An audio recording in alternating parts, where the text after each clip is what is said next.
Pozrite, aký je ten škorpión šikovný, čo robí. Na ten telson si dáva tekutiny, vylučuje ich zo seba a roztiera to celé po sebe.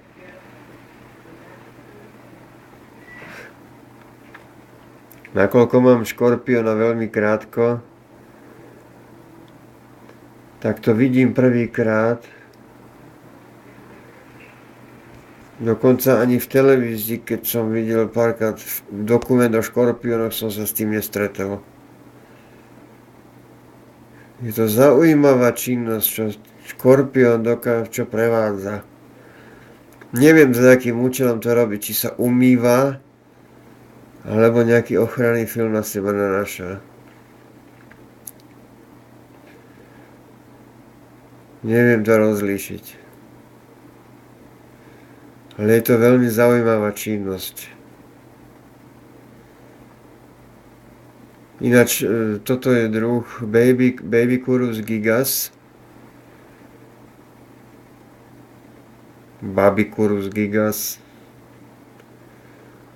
Je to latinsky, nie anglicky, tak Babicurus gigas. Skúsime troška z tejto strany. Tu nám bráni rastlina. Skrátka, pod tým, musíme troška, to červené svetlo mi tam ide.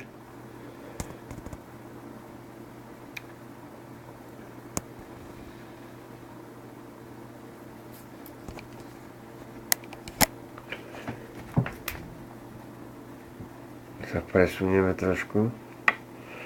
A tu je lepšie vidieť teraz, no.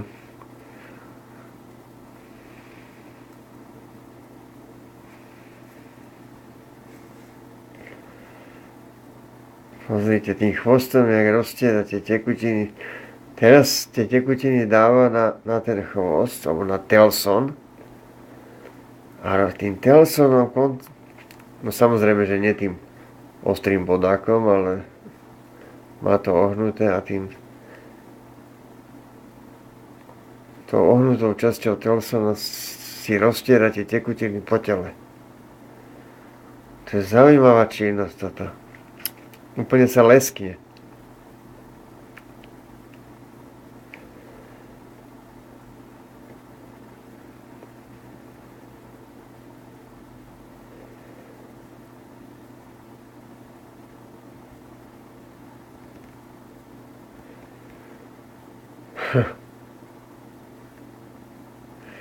Úžasná vec toto.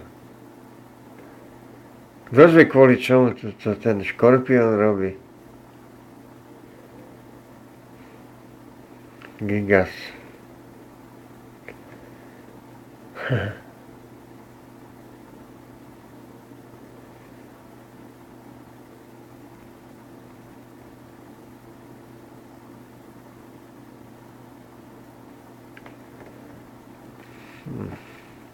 Sa priznám, už ma ruky bolia držať tú kameru.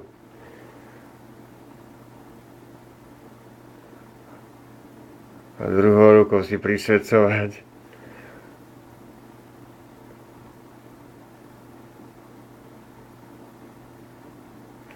Vidíte, to opačnou stranou telsona si to roztiera.